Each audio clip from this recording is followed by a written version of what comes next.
Probably one of the most common questions that I get asked is, um, what was the hardest part of your deconstruction journey? Like, what was the most challenging, or what did you struggle with the most?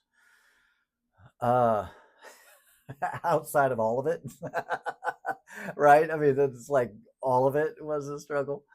You know, early on for sure. I mean, it gets easier for those of you that are just starting your deconstruction journey. It does get easier, I promise it does.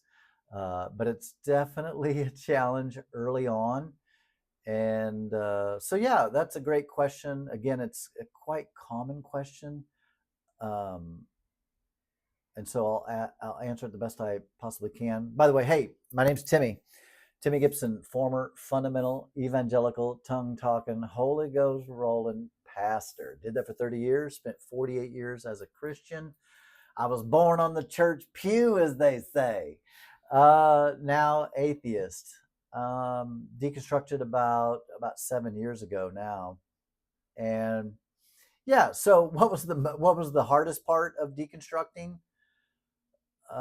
For me, now I'm gonna answer this two different ways, because for me as a pastor, like, this was my career, this was my identity, this was my life, right?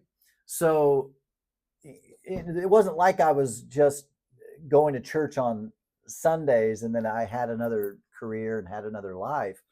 I mean, like, this was my life. My career was this religious belief that I had. I mean, in fact, I thought I was going to retire as a famous preacher. I mean, that was my goal, if I'm honest. So, yeah, outside of all of it, the probably the most hurtful, I guess, would be because when I think about what's the hardest part of it, gosh, there's so many different ways to answer this. Because then when I think about the hardest part of it, I'm like, well, learning all the new stuff. Like, what's so hard about deconstructing is now learning. I thought God did it in 6 days. I didn't realize that evolution was real. And so now it's like it's like I'm going back to school to learn all the things that I should have learned I should have learned when I was a Christian. Like, dinosaurs were real. Right?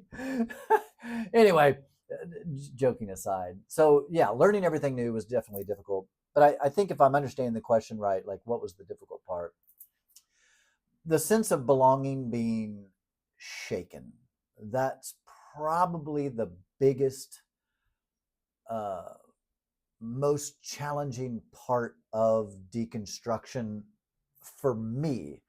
It was the sense of belonging that I once had that, just it got of my own volition, right? It got stripped away. I mean, I'm losing my evangelical Christian belief system. I'm starting to see the truth, and it's starting to slip away, and the ship kind of leaves the harbor, and you're watching it go over the horizon, and you're like, bye, former life. So I would say the sense of belonging, which that's community, friendships. I mean, a lot of that changed drastically, and has forever changed, um, permanently. Friends I thought I had that I no longer have, and some friends that I still have, but our friendship has just changed so much, right? Clearly, I don't believe like they believe anymore. So that's a big piece. For the evangelical Christian faith, it's a pretty all-consuming thing, right? They always say it's a relationship, not a religion. It's a lifestyle, not it. And it is, right. Like, I mean, that's how I used to teach it when I was an evangelical Christian. Is like, don't be a Sunday Christian, right? I mean, it's 24 hours a day, 7 days a week, 365 days a year, right? It's like, it's everything. It's everything. So shifting that for me was just wild. I did have to go to therapy to work through uh, just everything I thought I knew at one point, completely changing and up, turning upside down, and you know, yeah, it's interesting, right? Because with becoming an atheist, which was a long drawn out process, um, it's not like I was once a Republican and now I'm a Democrat.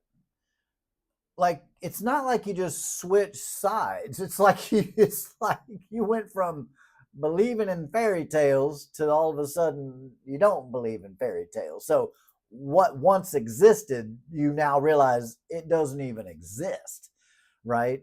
Uh, in that way, right? Like there is no God, there is no heaven, there is no hell. Jesus ain't coming back, right? Uh, all that stuff. Noah didn't build no ark. Jonah wasn't swallowed by no big fish. And yes, dinosaurs are real, Candace Owens. For, for her being such a smart person, such a highly educated person, to believe such ridiculousness, I mean, Candace, it makes you look like a moron. I don't think you are. But the fact that you don't believe that dinosaurs are real, do you believe the earth is flat? You do believe we went to the moon, I hope, right? Come on, Candace. Anyway, uh yeah, for me, the the loss of relationships and friendships, that sense of belonging, that community, that was probably the biggest piece for me. And now, I've since built a new community and I have new friendships. I've new a new sense of belonging, all of that now. But that took some time. It took some time. I would equate it to like this for me. What the deconstruction process was like for me, the best analogy that I can think of, it's like being in a house that's outdated but it's functional, right?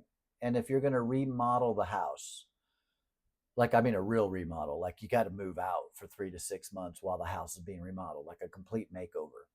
Well, it's going to get worse before it gets better, right? I've been in a house that was being remodeled, um, not living in it, but seeing it before and then visiting the house while it was being remodeled.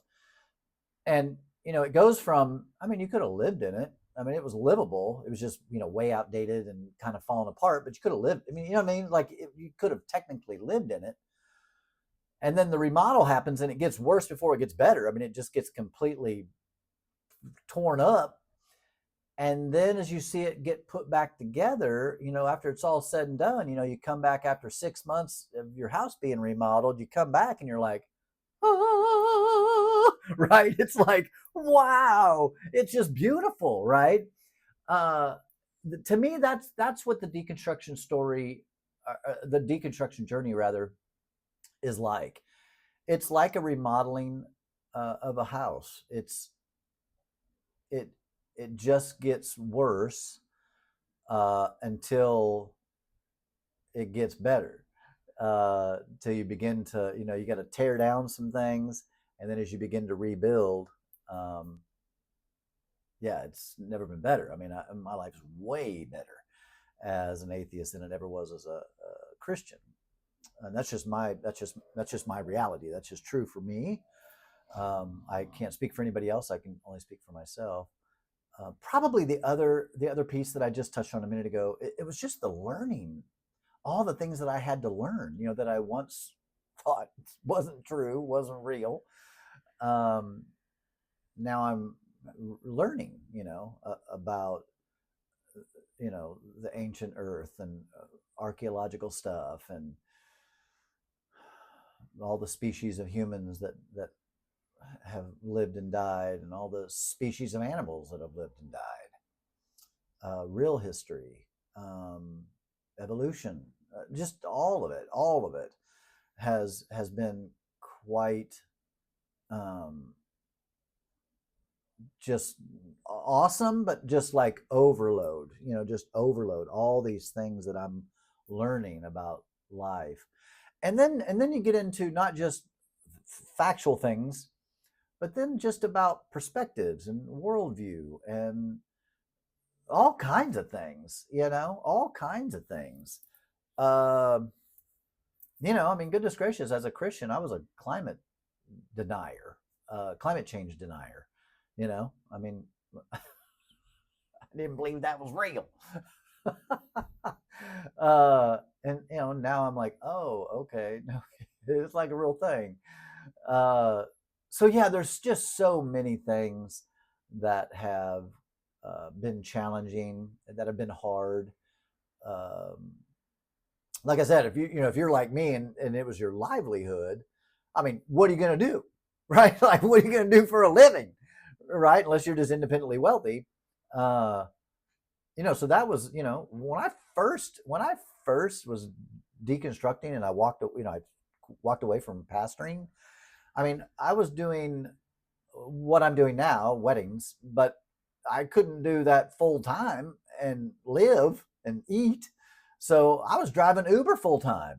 I was driving Uber 5, 6 days a week, every morning early. And yeah, so, you do what you got to do, right? And talk about humbling, dear goodness gracious, as a 50-year-old dude having to drive Uber, and no shame or guilt on anybody that, no shade thrown on people that Uber. I mean, I did it. I mean, it was a great way to make money now. Um, and anybody could do it as long as you have a decent car, right? Uh, but it just wasn't for me. I'm just going to tell you, like, man, I should do a whole show on my experiences as a Uber driver. Goodness gracious, I got some stories I could tell you. Uh, Goodness gracious, yeah, I got some stories, man. You know what? I will do an episode about driving for Uber and all the scandalous things I could tell you about doing that. That was fun. Anyway, uh, so yeah, man, questioning everything. Because when you first begin your deconstruction process, at least for me, it's not like you're just here and then here. At least for me, like it was a slow, just, you know what I mean. So as I'm unlearning, I'm having to learn, as I'm unlearning, right? But in the beginning, like I said with the analogy of remodeling your house, first there's the tearing down. That is definitely difficult, because everything that you thought you believed, everything you thought you knew, everything that you were so certain of at one point is now being stripped away. And you're left on the street corner naked, like, oh, I feel kind of a little odd here. You know what I mean? Like, it's definitely uh tough, as I like go back into my brain now and think about how just uncertain and untethered and unsettled I was for a minute. Um, yeah, because I mean, it's like all that you thought you knew. Again, for me, my worldview. I mean, I was born on the church pew, so like I knew nothing else. I knew no other belief system. Everybody around me were full on evangelical Christians, so that was my worldview. Even though I went to public school, thank goodness, I guess. But I'm in the Midwest. I'm in the buckle. I'm in the buckle of the Bible Belt, right? I mean, I'm like right here. So believing in God is not weird at all, right? Like, it's not weird. It's what most people believe where I live. I think it's one reason why I love the East Coast so much. I don't know what it is about the East Coast, but I visited the East Coast for the very first time, and I didn't know why. But I was like, why do I just love it? I just something about this feels so like right. And then as I learned, it's like, oh, they're less religious. Like, yeah, I guess at least because I was trying to figure out like why do I like it so much? What is it about? And so as I did some research, I was like, oh, well, they're less religious, and that definitely makes a difference. Anyway, yeah, so that's the most difficult part was getting over and getting through the belonging piece. Someone's calling me, and I didn't put it on airplane mode. Uh, then learning everything, kind of read like what do I believe, what is my position, what do I think, um, and then probably finally the difficult part is the tandems with the belonging, community, friendship piece is then now finding new friends, new community, and new belongings. Um, for sure, because it just takes time. You got to get yourself out there and you got to meet people. And I have a good community of people anyway, so that works out. Um, yeah, it just works out uh, for me. Luckily, that I have a job that I get to meet a lot of people and be around a lot of people, and so that works well for me.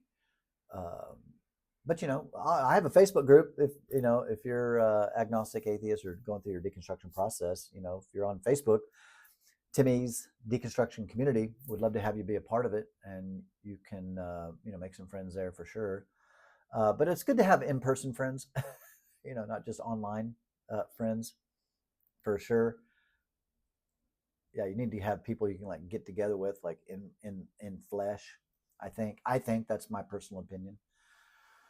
Yeah, so that's it. That really was a difficult journey, um, and the most challenging part of my journey was the losing my sense of belonging, losing even my sense of, people talk about meaning and purpose, and I did a whole video about that.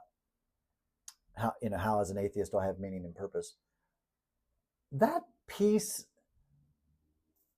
I just, I didn't really struggle with that piece all that much. Like maybe for a minute, I just find meaning in things that I do and the people I love and that kind of stuff. So I never found myself struggling with, like, I have no meaning or purpose now, because I never found just the idea of dying and going to heaven, which I don't believe in that now, but like the whole thought of dying and going to heaven, like I never really found that purposeful. You know what I mean? Like I didn't, even when I was a Christian and that was my whole goal, to win the lost and all this stuff, it, um, I just never, I guess I never found that enticing, the whole idea of heaven. I don't know. Clearly I believed in it at the time and did think about it sometimes, but not, I guess, I don't know, guys.